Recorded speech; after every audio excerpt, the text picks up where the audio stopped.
Alhamdulillah, alhamdulillahilladzi nawwara qulubana binuri ma'rifati wal yakin wa adkhilna ma'al awliya'i wassalihin. Wassalatu wassalamu ala sayyidina Muhammadin nabi sayyidil mursalin wa ala alihi wa sahbihi rasulillahi ajma'in. Wa qala Allahu ta'ala fil Qur'anil Karim, a'udzu billahi minasyaitonir rajim, bismillahirrahmanirrahim. Sanurihim ayatina fil afaq wa fi anfusihim hatta yatabayyana lahum annahul haqq. Wa fil ardi ayatul lil muqinin wa fi anfusikum afala tubsirun. Awalam yatafakkaru fi anfusihim wa'lamu anna fikum Rasulullah. Shadaqallahul azim.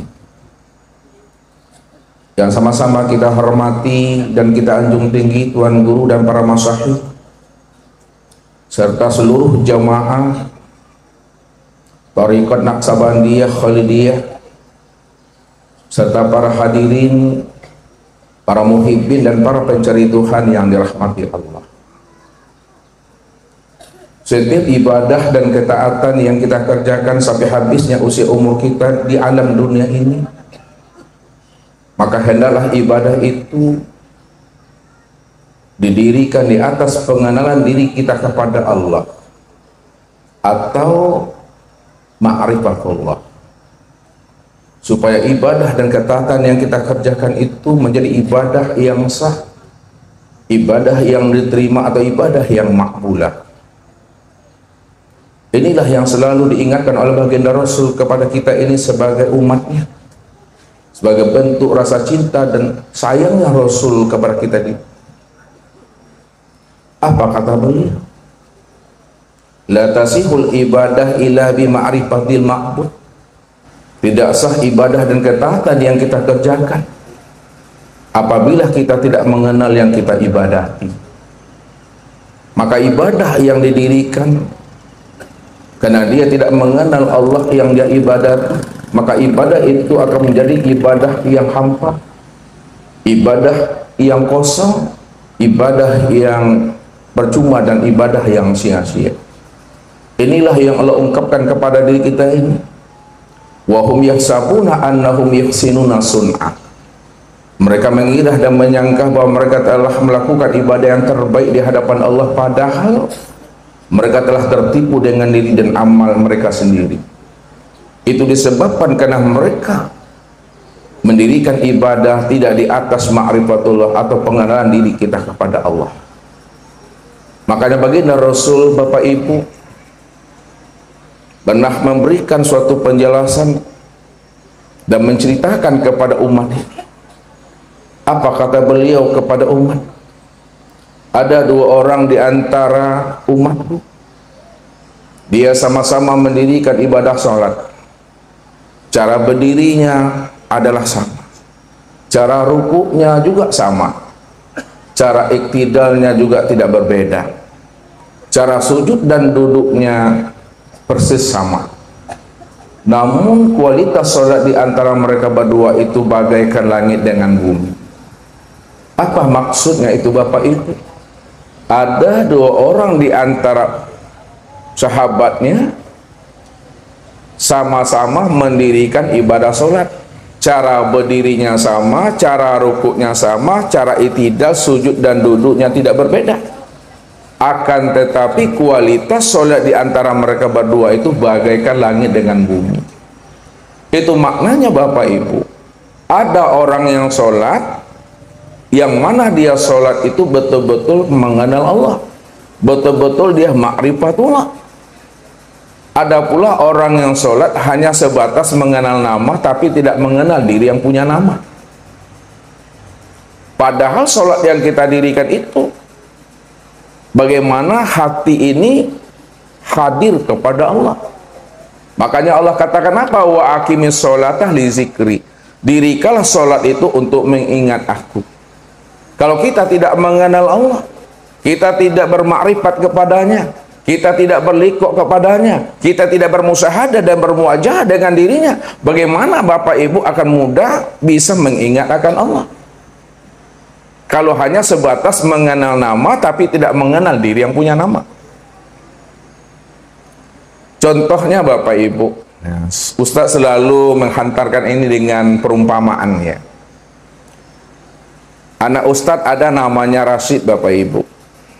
Ya, walaupun Ustadz kasih tahu nama anak Ustadz itu namanya Rashid, ini kira-kira bisa enggak Bapak Ibu mengingat anak Ustadz yang bernama Rashid itu? Tidak ya. Yang kedua, bisakah Bapak Ibu mengingat ayah, bunda, anak, cucu, menantu, teman dan sahabat, walaupun ayah, bunda, anak, menantu itu jauh tempatnya dari kita sekarang mengaji ini? Bisa. Apa sebabnya Bapak Ibu? Karena kita sudah mengenal, kita sudah berliko, kita telah bermusyahadah. Dan kenapa pula Bapak Ibu tidak bisa mengingat anak Ustadz padahal namanya telah Ustadz sampaikan? Karena Bapak Ibu belum bermakrifat, belum mengenal dirinya, belum berliko dengan dirinya, belum bermusyahadah dengan dirinya. Begitulah sebenarnya ibadah sholat yang kita dirikan itu ya, hendaklah ibadah yang benar-benar telah bermakrifat, telah berliko, bermusyahadah dan bermuajahah dengan dirinya. Jadi kalau kita tidak mengenal akan Allah, maka tentu sulit bagi diri kita itu menghadirkan rohani dan jiwa kita itu untuk bisa ingat kepada Allah. Karena syarat ingat itu mesti mengenal. Jadi kalau kita sudah mengenal hakikat ma'rifat itu adalah liqa. Pasti dia berjumpa. Kalau sudah berjumpa, hakikat berjumpa itu adalah musyahadah. Pasti dia sudah melihat dan menyaksikannya. Kalau dia sudah menyaksikannya, hakikat menyaksikan itu adalah bermuwajah, sudah bertatap wajah. Begitulah solat yang didirikan oleh dua orang sahabat Nabi tadi. Ada dia mengenal Allah dan ada juga dia belum mengenal Allah. Kalaupun dia mengenal Allah hanya sebatas mengenal namanya, tapi belum mengenal diri yang punya nama. Maka inilah yang diingatkan Allah kepada kita Bapak Ibu. Wa minan nasi may ya'budullaha ala harfin. Ada sebahagian daripada hambaku, sebahagian daripada kekasihku, dia mengatakan dia menyembah aku, dia mengatakan dia beribadah kepada aku, dia mengatakan dia ingat kepada aku.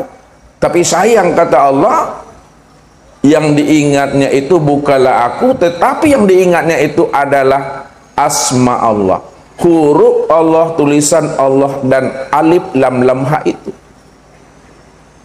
Kalaulah huruf Allah, lapas Allah, alif lam lam ha itu yang kita ingat, lalu itu yang kita katakan Allah, maka ketika kita takbir, itu yang kita bayangkan, itu yang kita hadirkan, tulisan Allah, huruf Allah di dalam hati dan pikiran kita. Sama artinya Bapak Ibu, kita telah menjadikan tulisan dan huruf Allah itu menjadi berhala dalam hati dan pikiran kita. Maka disitulah letaknya ibadah kita menjadi ibadah yang hampa, menjadi ibadah yang sia-sia, yang nilainya adalah nol. Jadi kalau bahasa Ustadz Bapak Ibu, saya nak ngerti bahasa Minang boh.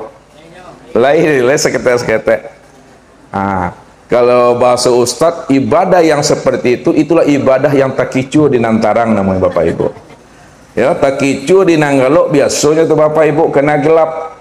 Tapi kalau takicu di nantarang, atu sakit bananya hati itu. Kalau karam di tengah lautan biasa, tapi kalau karam di tepi lautan, bedo bananya awak. Makanya supaya kita tidak tertipu dengan diri amal kita, maka hendaklah kita itu lebih dahulu mengenal Allah. Disinilah rahasianya. Sebelum Allah mewajibkan, sebelum Allah memperdukan namanya ibadah sholat, ibadah puasa, berzakat, berhaji, berkurban, berimpak dan sebagainya, maka yang pertama kali difardukan dan diwajibkan Allah itu kepada hambanya melalui nabinya adalah awaludin ma'rifatullah. Awal agama itu wajib mengenal Allah lebih dahulu. Sebab Allah itulah ruhnya ibadah. Allah itu jiwanya ibadah. Jadi kalau setiap ibadah dan ketaatan yang kita lakukan tidak mengenal Allah, maka ibadah itu tidak ada ruhnya, tidak ada jiwanya. Itulah ibadah yang mati. Maka ini yang diingatkan Nabi kepada kita. Sayati zamanun ala ummati yusalluna wala yusallun. Akan datang suatu zaman terhadap umatku nanti, di mana mereka sholat, tapi sebenarnya mereka itu belumlah sholat. Kalaulah mereka dikatakan sholat, mereka baru sebatas melakukan pekerjaan sholat. Pekerjaan sholat itu, ini yang dijelaskan oleh ulama fikih. Aqwalun wa af'alun muftatahatun bitakbiri wa muhtatamatun bitaslim. Yaitu beberapa ucapan dan perbuatan yang diawali dengan takbiratul ihram dan diakhiri dengan salam. Itu adalah perbuatan sholat. Tapi mereka sebenarnya belum sholat. Yang sholat itu betul-betul hadirnya hati dan jiwa itu kepada Allah. Itulah sholat yang ingat, bukan sholat yang lupa, bukan sholat yang lalai. Makanya Allah katakan wa aqimis sholata li zikri, dirikanlah sholat itu untuk mengingat aku. Lalu bagaimana cara ingat? Apanya yang diingat? Ini yang mesti kita pahami. Kalau kita tidak tahu bagaimana cara mengingat dan apa yang diingat, maka ibadah kita yang kita lakukan sepanjang umur kita ini itu menjadi ibadah yang hampa dan sia-sia. La sholata ilah bima'rifatil ma'bud. Tidak sah sholat, percuma sholat, sia-sia sholat kita, tidak bernilai, tidak berfaedah sholat yang kita kerjakan jikalau kita tidak mengenal Allah. Maka orang yang tidak mengenal Allah dalam hidup ini, maka dialah sesungguhnya yang dikatakan Allah adalah orang yang buta, Bapak Ibu. Apa kata Allah dalam surah Bani Israil ayat 72? Wa man kana fi hazil a'ma fa huwa fil akhirati a'ma wa adallun sabila. Barang siapa yang buta di dunia maka buta di akhirat. Wa adallun sabila, dan dialah orang yang tersesat. Buta yang bagaimana yang dimaksudkan Allah Bapak Ibu dalam surah Bani Israil ayat 72 ini? Apakah buta mata zahir yang ada di kepala ini, atau butahkah mata hati yang ada di dalam dada? Ini yang dijelaskan Allah dalam surah Al-Hajj ayat 46. Fa innaha la ta'mal absar walakin ta'mal qulub allati fis sudur. Sesungguhnya yang aku katakan buta itu, kata Allah, bukanlah buta mata zahirmu yang ada di kepalamu, akan tetapi butanya mata hatimu yang ada di dalam dada. Orang yang buta mata hatinya, itulah yang dikatakan Allah orang yang tersesat dan tempatnya di neraka. Kalaulah orang yang buta mata hati yang dikatakan tersesat, Bapak Ibu, dan tempatnya di neraka, buta mata hati itu maksudnya yang bagaimana, Bapak Ibu? Maknanya buta mata hati itu, siapa yang tidak mengenal aku, kata Allah, di dunia ini, dipastikan dia juga tidak akan pernah mengenal aku di akhirat. Siapa yang tidak mengenal aku di waktu hidupnya, maka di waktu matinya pun dia juga tidak pernah mengenal aku. Siapa yang tidak mengenal aku pada dirinya, padahal aku telah wujud dan nyata pada dirinya, lalu dia tidak mengenal aku, pasti dia tidak mengenal aku yang wujud di luar dirinya. Wa adallun sabila, dan itulah orang yang tersesat. Orang yang tersesat daripada jalan Tuhan, itulah tempatnya di neraka. Makanya Allah katakan apa? Innahu mayati rabbahu mujriman fa innalahu jahannam la yamutu fiha wa la yahya. Barang siapa yang datang kepadaku, kata Allah, lalu dia dalam keadaan buta, dia tidak mengenal akan aku, maka kami benamkan diri mereka itu dalam neraka jahanam, kata Allah. Kalau Allah benamkan diri mereka dalam neraka jahanam, maka keadaan mereka sesungguhnya dalam neraka jahanam itu la yamutu fiha wa la yahya. Mereka tidak mati di dalamnya dan mereka juga tidak hidup. Hidup sagan mati tak namuh namu Bapak Ibu. Supaya mereka merasakan azab yang berkekalan. Karena waktu hidup di dunia mereka menolak kebenaran yang telah disampaikan Allah melalui lisan para nabi dan para rasulnya. Maka ini yang Allah ingatkan kepada kita. Ulaika alladzina kafaru bi ayati rabbihim wa liqa'ihi fahabitat a'maluhum fala nuqimu lahum yaumal qiyamatil wazna. Sesungguhnya orang-orang yang kafir, orang-orang yang menolak kebenaran akan wujud nyatanya Allah pada alam dan pada diri mereka, lalu mereka menolak dan mengingkari akan perjumpaan dirinya dengan Tuhannya yang telah wujud dan nyata pada alam dan sempurna pada dirinya. Fahabitat a'maluhum, kata Allah, maka Allah batalkan seluruh amalnya. Kalau Allah sudah batalkan seluruh amalnya, Allah tidak terima amalnya, Allah tolak amalnya. Fala nuqimu lahum yaumal qiyamatil wazna. Maka di akhirat Allah tidak akan lagi memperhitungkan setiap amalnya itu, karena amalnya telah batal, amalnya telah hancur, amalnya telah rusak, amalnya tidak lagi bernilai buat dirinya itu. Inilah yang amal yang hampa dan sia-sia. Ya, kaladang kue kapara rajin, tapi tidak ada hasilnya. Walaupun dia rajin kaladang, rajin kapara, tapi dia tidak membuahkan hasil bagi dirinya. Walaupun lah usang badan kau Bapak Ibu, le tahu usang, ala lusuah badan kau, la lapuk badan kau, ala lusuah, kena rajin beribadah. Tapi karena kita tidak mengenal Allah, maka ibadah yang kita lakukan selama ini, walaupun badan kita ini telah usang, lepuk, maka tidak memberikan hikmah dan faedah buat dirinya. Inilah yang dikatakan ibadah yang tak kicu di antara itu. Tidak ada hikmah dan faedahnya itu.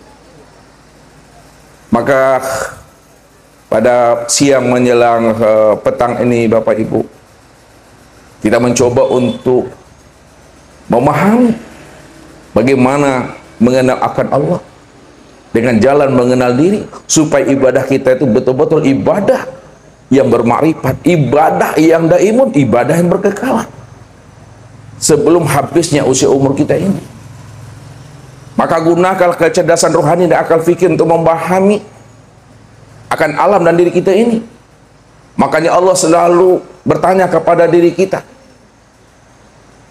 Apa kata Allah? Ya ayyuhal insan ma gharraka bi rabbikal karim allazi khalaqaka fasawwaka fa'adala fi ayyi suratin ma syaa rakkaba.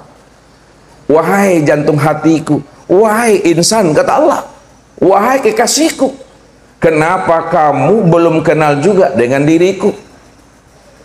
Kenapa kamu belum juga berlikuk dan bermusahadah dengan aku, kata Allah? Padahal kata Allah, akulah yang menjadikan kamu dari tidak ada lalu menjadi ada. Aku ciptakan dirimu dari setetes air yang terpancar dari ayah dan ibumu, yang mana air yang terpancar itu betul-betul yakhruju minasubi wat taraib, keluar daripada sulbi dan taraib ayah dan ibu. Lalu setetes air itu aku ubah bentuknya, aku rubah wujudnya menjadi segumpal darah. Dari segumpal darah itu aku rubah bentuknya menjadi segumpal daging. Dari segumpal daging itu kami sempurnakan menjadi tulang belulang. Lalu tulang belulang itu kami bungkus lagi dengan daging, kata Allah. Kemudian aku sempurnakan bentuknya dengan sebaik-baiknya. Tapi kenapa kamu belum kenal juga dengan diri aku, kata Allah? Padahal aku yang memberikan penglihatan, aku yang memberikan pendengaran, aku yang memberikan rasa pada dirimu. Kenapa tidak kamu pikirkan, kata Allah? Makanya orang yang tidak mengenal akan Allah dan tidak mengenal siapa dirinya, inilah sebenarnya yang dikatakan namanya jahil murakab. Bersusunnya dua kejahilan pada dirinya. Pertama, jahil terhadap Tuhannya. Dia tidak mengenal akan Allah yang menciptakan dirinya dari tidak ada lalu menjadi ada. Yang kedua, dia tidak mengenal siapa dirinya. Inilah orang yang butuh sange namanya Bapak Ibu. Lihat butuh sange, sangat buta. Ya? Nah, bagaimana supaya kita tidak menjadi orang yang butuh sange, sangat buta, tidak dikatakan jahil murakab? Ini yang kita jelaskan Bapak Ibu, supaya kita paham dan mengerti. Maka untuk paham dan mengertinya kita, tunggulah pesan-pesan berikut ini. Kita wajib mengenal Allah melalui mengenal diri. Ya. Awaludin ma'rifatullah.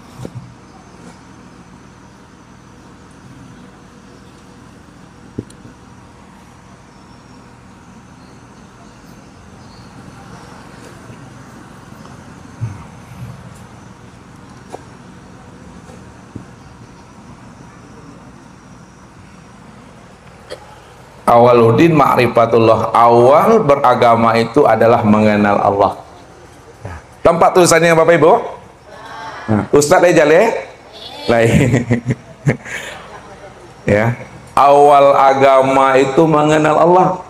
Sebab kalau kita tidak mengenal Allah, maka ibadah yang kita kerjakan sampai habisnya usia umur kita, walaupun badan kita ini telah usang, lapuk, lusuh karena rajin beribadah, maka ibadah kita itu menjadi ibadah yang hampa dan sia-sia. Percuma Bapak Ibu. Ya. Kita saja yang merasa diri kita telah beramal, telah beribadah, tapi Allah belum mengatakan diri kita ini termasuk orang yang beramal dan beribadah. Karena kita tidak mengenal Allah yang kita ibadati itu. Makanya wajib sebelum kita menunaikan ibadah itu, wajib lebih dahulu kita ma'rifatullah, mengenal akan Allah. Bagaimana jalan mengenal Allah? Jalan mengenal Allah itu Bapak Ibu sangatlah mudah. Ya, mengenal Allah itu paling mudah. Yang payah itu mengenal diri Bapak Ibu, itu yang payah. Ya, mengenal Allah itu mudah tuh. Ya. Tidak ada orang mengenal Allah itu gila. Kalau ada orang mengenal Allah gila, bawa ke ustadz. Gilo babini, gilo bajudi, gilo bampok, yang bawa sama ustadz. Sehatnya itu mak. Nah, jadi jalan mengenal Allah itu adalah dengan jalan mengenal diri.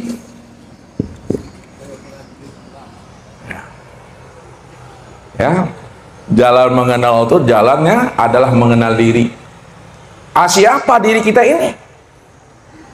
Kenapa mengenal Allah itu mesti mengenal diri? Siapa diri kita? Makanya dikatakan oleh Allah, al-insanu sirri wa ana sirrahu. Insan itu adalah rahasiaku. Insan itu adalah rahasiaku, wa ana sirrahu, dan akulah rahasianya. Makanya untuk mengenal Allah itu jalannya mengenal diri, karena diri Bapak Ibu itulah sebenarnya yang menjadi rahasia diri Allah.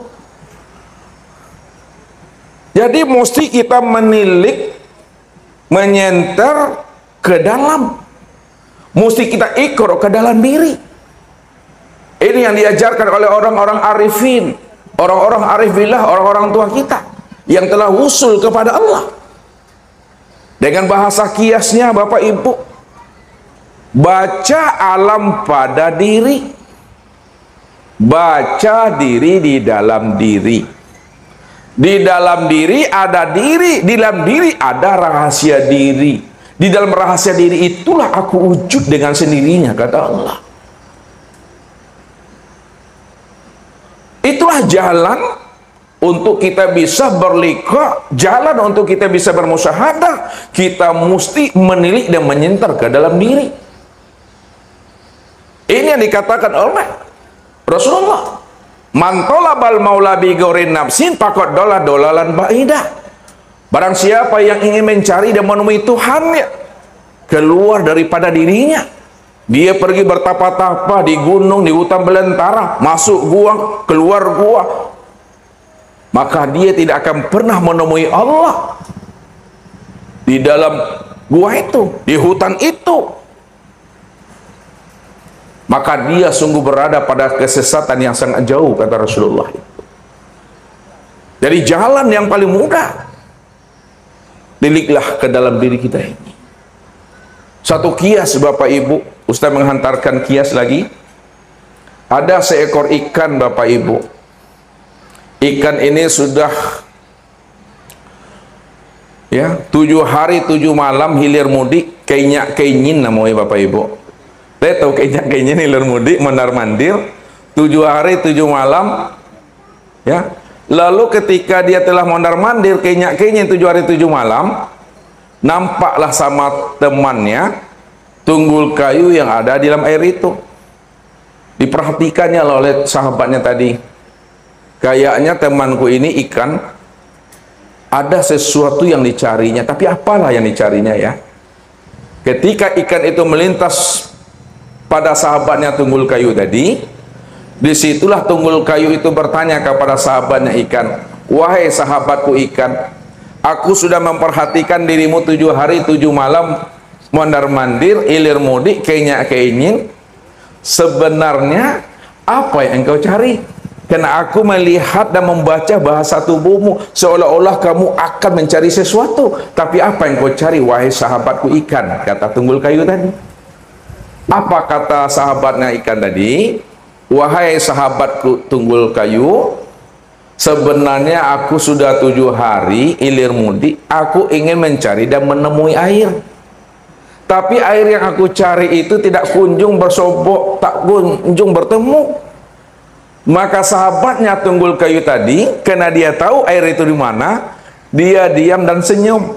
Setelah dia diam dan senyum, lalu temannya tadi, tunggul kayu tadi, baru dia berfatwa, berbicara. Apa kata tunggul kayu tadi? Wahai sahabatku ikan, kalau engkau ingin mencari dan menemui air, maka janganlah engkau hilir mudik, kenyak kenyin dan mondar mandir.